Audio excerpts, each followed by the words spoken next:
This video is to work through some of these exercises that are at the bottom of the 11.2 worksheet. So I'm just going to do the ones I highlighted, C, C, and D, and you guys will have solutions available for the other parts of problems 1 and 2. All right, so let's jump into 1C. So we are told that this is a geometric series, and maybe it would be good for us to see why. And once we know that it's a geometric series, we can quickly determine whether or not it converges, and if it does converge, to what. Okay, so why is this a geometric series? Well, let's call this A1, negative 1/3 will be A2, positive 1/9 is the third term, negative 1/27 is the fourth term, and positive 1/81 is the fifth term. So this is the sum of our terms in our sequence, and we want to try to write A sub n as the sum from n equals 1 to infinity of some constant value a times some constant value x raised to the n minus first power. Well, as you can see, every single time we go from one term to the next, we are multiplying by negative 1/3 every time. Negative 1/3, negative 1/3.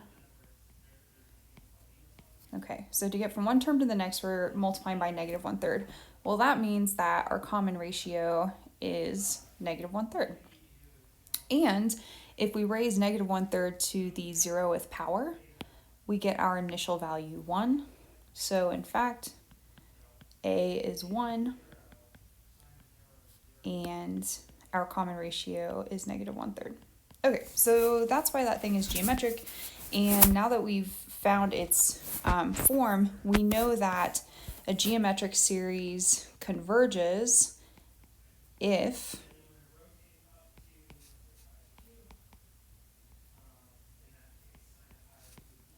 the magnitude of its common ratio is less than 1, but it will diverge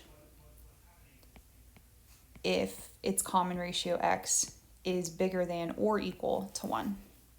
So which case are we in? Well, our common ratio in this problem is negative 1/3. The absolute value of negative 1/3 is positive 1/3, which is less than 1. So this thing definitely converges, and it converges to a, whatever that initial value a is, all over 1 minus x. Our a value is 1. Our x value is negative 1/3. So this reduces to 1/4, and flipping that 4/3 to the top becomes 3/4. Okay.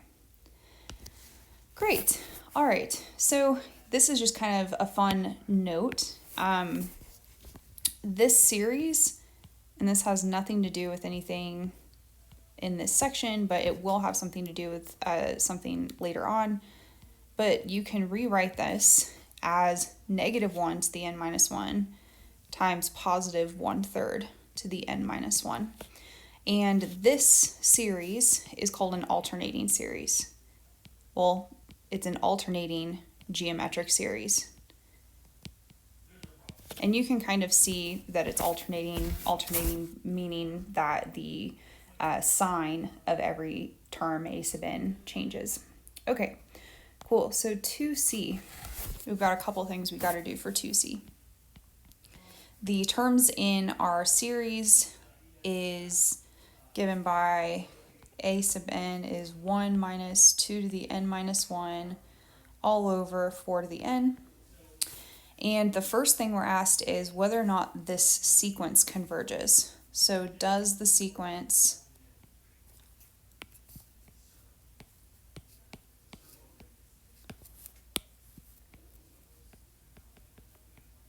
converge?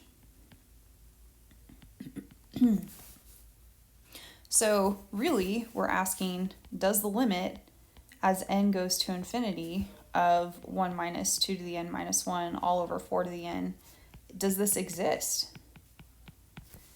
Well, let's just algebraically manipulate our expression for a sub n. We can split over the common denominator 4 to the n, right? Okay, then this left-hand piece here, that thing goes to 0, right? As n goes to infinity, 4 to the n goes towards infinity, and you have a fixed value in the numerator, so 1 over a very, very, very large value that keeps getting larger goes to 0. Okay, so then on the right-hand side, we've got the limit as n goes to infinity, and remember that 2 to the n minus 1, well, actually, let's write it like this. So 2 to the n minus 1, that's the smaller of the two powers that appear. So I'm just rewriting 4 to the n as 4 to the n minus 1. So now we can recombine the two values that are raised to the common power of n minus 1 as a single fraction. Okie doke. So what happens as you take the limit as n goes to infinity of some fraction that is less than 1 to the power of n? Well, if you take 1/2 and you square it, you get 0.25. If you square that, I think you get like 0.0625. And so these values will get smaller and smaller and smaller. They are multiplied by a fixed value, -1/4. So this entire piece goes to 0. Okay, great. So that's just that sequence. Now, because the sequence converges to 0, we actually don't have any information about whether or not the series, which is our next thing we're supposed to consider, whether or not the series converges.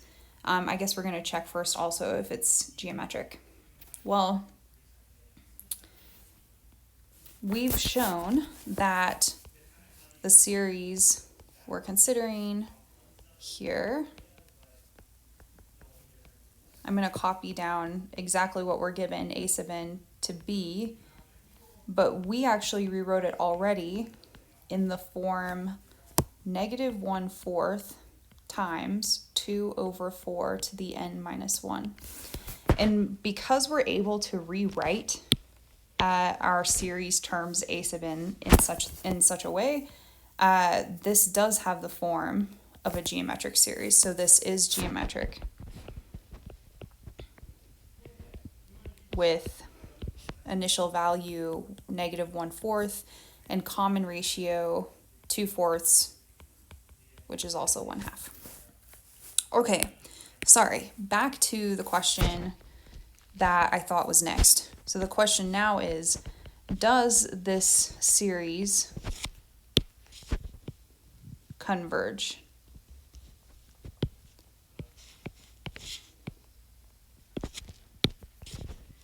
Okay, so what I was saying is, because we saw that the limit of this terms, a sub n, converge to 0, that doesn't give us any information about whether or not the series converges or diverges. So the divergence test does not apply. So because this is a geometric series, we're able to use what we used in 1C up here to test for convergence. Remember that this converges if the common ratio x, which is the absolute value of 2/4, which is 1/2, well, that's obviously less than 1, so this series converges. And if it converges, that means it converges to some finite value, and that value is a all over 1 minus x. The a value we identified is -1/4, and our x value is 1/2. So we've got a -1/4 all over a positive 1/2, and that is -1/2. All right. Okay, great. So let us do part D of number of exercise 2. So our sequence is n times n plus 1 in the denominator. And if memory serves, I think we've actually, nope. So I thought example 1 right there was the same sequence, but it's not. Okay, so the first question, does this sequence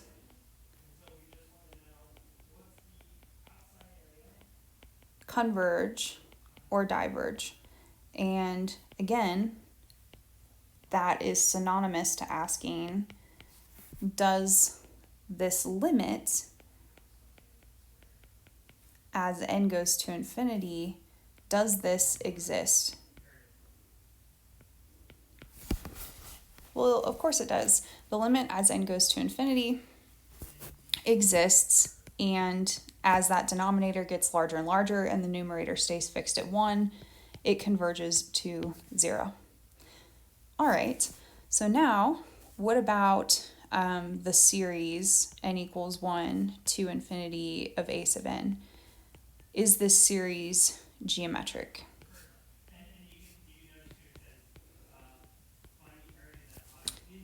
No, this is definitely not geometric. And the reason for that is we can never rewrite the series terms 1 over n times n plus 1 to look like some number a times some other number x raised to the n minus first power. We can never do that.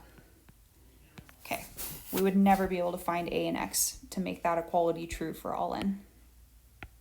All right, so it's not geometric, which means we're not going to be able to test for convergence of this series using the common ratio because it doesn't have a common ratio. So how should we figure out if this series converges or diverges? And I'm going to go ahead and distribute that through. Oops. Converges or diverges.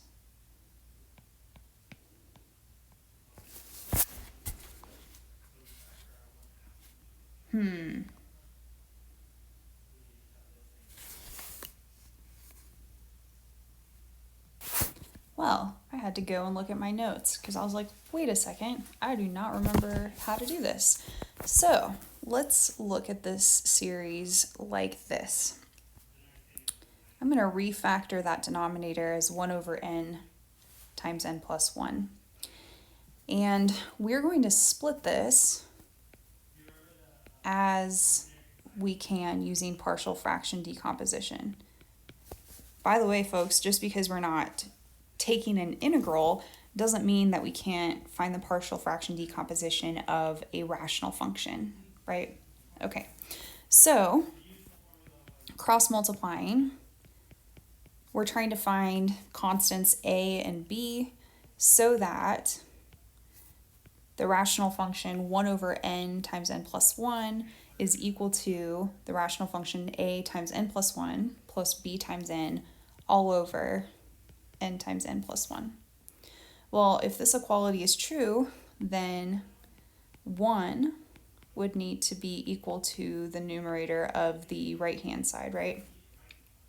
Okay, well, if we distribute a through, this means that the terms a and b, which are the coefficient for n, had better cancel each other out to be 0 because on the left-hand side there is no n term, so that coefficient should be 0.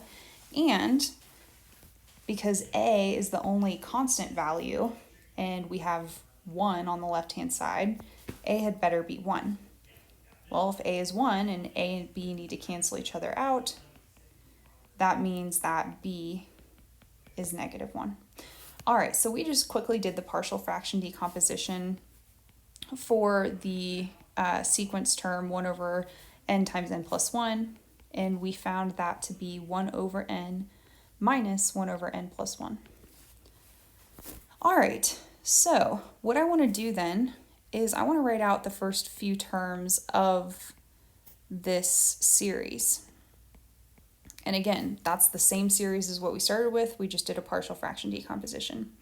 So the first term, when n is 1, we'll get 1 over 1, which is 1, minus 1 over 2, right? Okay, that is when n equals 1. All right, and then we're going to add on the second term. Well, when n is 2, we get 1 over 2 minus 1 over 2 plus 1, which is 1 over 3. And that's what we get when n is 2. Let's just do a couple more. Plus, when n is 3, we have 1 over 3 minus 1 over 4. So that's when n is 3. And one more for solidifying this. We have 1 over 4 minus 1 over 5. And that is the summand when n is 4. And this pattern will continue. Okay, so what is happening here? Well, you can see that between the n equals 1 and n equals 2 terms, the negative 1/2 and positive 1/2, those will cancel each other out. So those are gone. And then the n equals 2 and n equals 3 terms have a negative and positive 1/3. So those are going to cancel each other out. The n equals 3 and n equals 4 terms have a negative 1/4 and a positive 1/4. Okay, so basically what's happening here is the partial sums, right? The sum of the first n terms are 1 minus 1 over n plus 1. So when n is 4, we end up with 1 minus 1 over 5. So 1 over n plus 1 is what we subtract off in the nth partial sum. And remember that, oh, by the way, let me give this a name. So anytime there's all this collapsing and cancellation of these middle terms, we saw this above as well, but this is called a telescoping series. Okay, all right, so remember that this sum that we were starting off to compute using partial fraction decomposition, we were able to rewrite it like that. And by definition, the series from n equals 1 to infinity of those terms, 1 over n minus 1 over n plus 1, is the limit of the partial sums, where S sub n is the sum of the first n terms in the series above. Well, S sub n, we have a nice simple formula for it. The first n terms add up to 1, then a bunch of stuff cancels, minus 1 over n plus 1. Well, what's the limit of 1 minus 1 over n plus 1? This piece, 1 over n plus 1, converges to 0 as n gets larger and larger, leaving 1. So it turns out that this series does converge, and it converges to 1. All right, so I'm going to stop there. Again, the solutions for the other parts of this of these exercises are on the solution sheet. So you'll find solutions to 1A, 1B, 2A, and 2B on the solutions. Thanks for watching.